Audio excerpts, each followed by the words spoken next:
Infant India आनंदग्राम सहायता फाउंडेशनची team संपूर्ण मुंबईवरून आमच्याकडे आलेली आहे, इतक्या दूरून आम्हाला भेटायला आलेले आहेत आणि त्यांच्या माध्यमातून त्यांच्या प्लॅटफॉर्मवरून मी आपल्याला सर्वांना सांगू इच्छितो, विनंती करू इच्छितो. गेली 22 वर्ष HIV एड्स बाधित महिला आणि अनाथ मुलं मुली जे आहेत HIV बाधित, तर त्यांच्यासाठी काम करत आहोत आम्ही.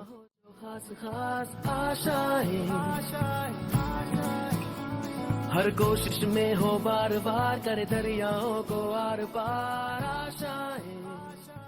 आई वडिलांच्या मृत्यू पश्चात इथं त्यांना एकदा सोडून गेल्याच्या नंतर 15-15 वर्ष एकही भेट त्यांची घेत नाही.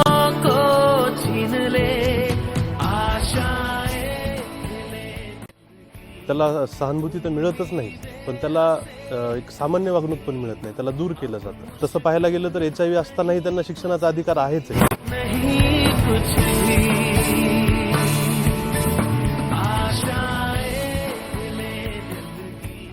मुलं मुली आम्ही त्यांच्यामध्ये राहतो, आम्ही त्यांच्यामध्ये जेवण करतो. या मुलांना शिक्षण, संगोपन, त्यांना स्किल डेव्हलपमेंट, त्यांच्यामध्ये त्यांचं मानसिक आणि शारीरिक आरोग्यावर आपण काम करतोय. त्यांना एक्सेप्टन्स वाढावा हीच आनंदग्रामकडून मी प्रार्थना करतो. धन्यवाद.